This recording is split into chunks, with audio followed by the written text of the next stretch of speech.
Muy bien, estamos en Casa de Gobierno porque vamos a dialogar con Inés Luna. Inés, gracias por atendernos.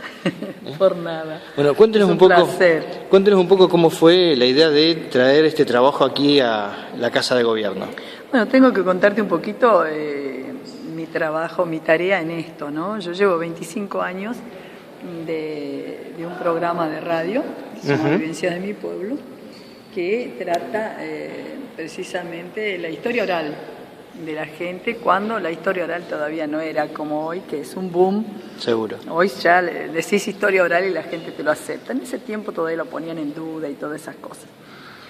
Debido a eso y a que soy conecina, he acumulado mucho material, más que nada sobre el emprendimiento del ingenio azucarero San Lorenzo, que es nuestra gran historia, no solo de Conesa, sino la historia de la provincia de Río Negro y del país. El ingenio azucarero San Lorenzo es el único en el país que pudo funcionar durante 10 años, durante una década. Y hoy, precisamente, jueves 30 de mayo, hace 84 años, un jueves 30 de mayo de 1929, se inauguró oficialmente. Para eso vino un tren a Patagones con autoridades nacionales. Hubieron también personas del gobierno, de la gobernación de la Patagonia en ese tiempo. Claro. Y bueno, y los intendentes de Viedma, de Patagones. Todo eso se festejó, esa gran inauguración, salió en los medios de la época.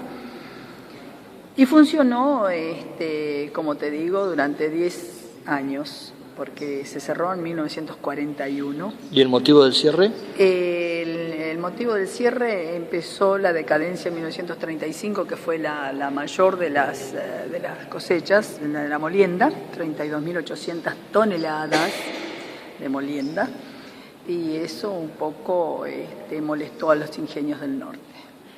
Fue el primer puntapié. Ajá. Primero no se le daba importancia al ingenio de Conesa, y a partir de ahí parece ser que empezó a molestar. Sucede que Benito Rayo, que es el gestor de todo esto, el mentor, la persona que tuvo la idea y la puso en práctica del ingenio azucarero San Lorenzo, cometió el error gravísimo de decirle a la prensa que el de Conesa era un ingenio piloto.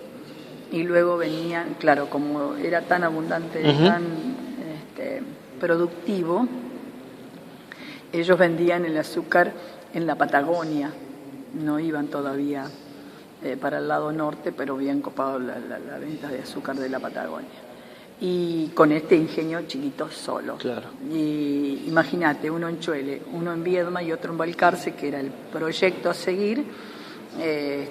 Bueno, no había cómo competir con ellos porque la remolacha tiene un rinde triple en cuanto a la caña de azúcar, 3 veces más rinde que la caña de azúcar. La caña de azúcar rinde como la remolacha acá en Hawái, pero no en el norte argentino.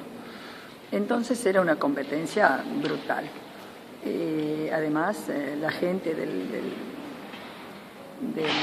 los ingenios del norte estaba en el gobierno nacional, entonces hicieron una ley que les fijó un cupo al ingenio y entonces los obligaba a producir una cantidad de X, y a su vez apareció la semilla con un virus.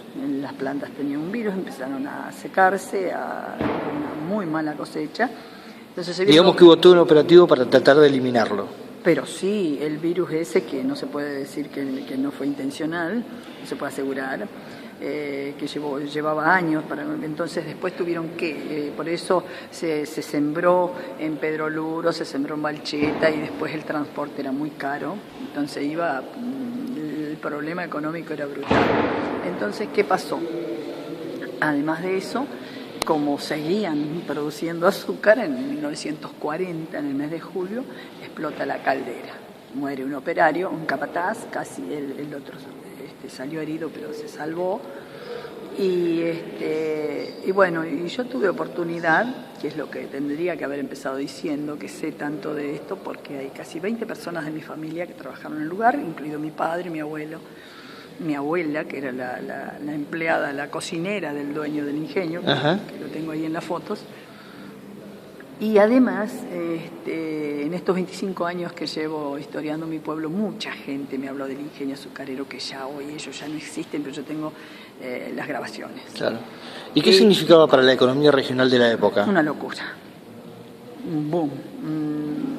Era épocas que era, justamente hubo una época de recesión, en los años 30 Seguro. Fueron brutales, la gente venía colgada de los trenes a trabajar acá y daba de trabajo a alrededor de 500 personas, así que 500 familias vivían de eso. Te digo que al explotar esto, que no se puede decir que no fue una bomba, me lo dijo el hijo, porque yo después tuve trato directo con el hijo de Rayo, durante varios años, creo que 6 años estuve hasta que falleció. Cada vez que iba a Buenos Aires hablábamos del tema y me contó la parte patronal, ¿no? Así que por eso estoy muy enterada. Tal vez no sé todo, pero que sé mucho sí. Dudo que haya alguien que sepa más. Seguro. Entonces, por mi dedicación, por mi investigación y por toda la suerte que he tenido de que ha venido a mí la historia debido a mi trabajo y a mi lugar de origen. En realidad, después que pasa esto, cuando explota la caldera, se infarta Benito Rayo, por lo mismo, la misma situación que ocurrió, y siguen las amenazas. Ahora, para un operario, después vamos por tu familia, dicho por el propio hijo, y lo tengo grabado. Yo tengo todo esto que te estoy diciendo, tengo testimonio. Seguro. Entonces, ¿qué pasó? El directorio se asustó, porque también el directorio recibió amenazas, y se asustó y pidió por favor a Rayo que firmara, porque él era el que tenía que firmar, el que no quería. La sentencia de muerte. La sentencia de muerte del ingenio azucarero. Los ingenios del norte compraron todo y le hicieron firmar en su lecho de enfermo. Yo imagino la situación, te digo que me pongo en la piel de Benito Rayo, que sé cómo fue todo, cómo se gestó, cómo lo hicieron, y llegar a ese lugar y tener que firmar en su lecho de enfermo porque no podía hacer otra cosa, el final de su sueño hecho realidad. Que tenía que sacarle el techo al galpón del azúcar, dinamitar las viviendas y desarmar la fábrica. Le compraron todo lo de adentro, todo el interior, todas las máquinas, todas las compró el ingenio del norte, y ni siquiera, creo que hay cosas que ni siquiera las llevaron, pero sí las dejaron ¿Y por qué estima usted que no hubo...? Por 10 años más le hicieron firmar que por 10 años más no iba a intentar volver a ser un ingenio. Y después hicieron una ley nacional, surgió una ley nacional que fue declarado de utilidad pública, de utilidad pública y sujeto a expropiación. Todas las tierras que hoy, si viajas por la 250, está adormecida y desaprovechada. Claro. Desde Viedma a Cholechuel. Seguro. Todo ese terreno, eso me lo confirmó un escribano de Conesa. Durante 10 años no pude hacer una propiedad. No se podía vender un centímetro de esa tierra. Una última pregunta. ¿Y por qué estima usted que el poder político de la época no respaldó el ingenio? Porque... el poder político patagónico y regional, digo, ¿no? Bueno, porque yo creo que lo llevaba de las narices aquella parte de allá. Claro. Siempre es el que gana, siempre es el más fuerte. Seguro. Pero yo digo que esto es un ejemplo de cuando se juntan el poder político y el poder del dinero a espaldas de la gente, porque no le interesó que todo un pueblo quedaba sin trabajo y sin un progreso fantástico. Seguro. Porque esto hubiese sido fantástico, era todo alegría, era todo, te cuenta la gente la felicidad que había. Había futuro. Futuro para los hijos, para los nietos, para todo ello. Pensaban que esto era para siempre.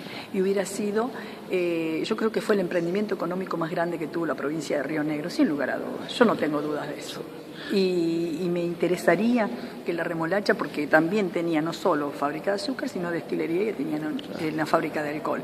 Hoy una destilería, una fábrica de alcohol, con una remolacha que da mano llena, se puede hacer. Seguro.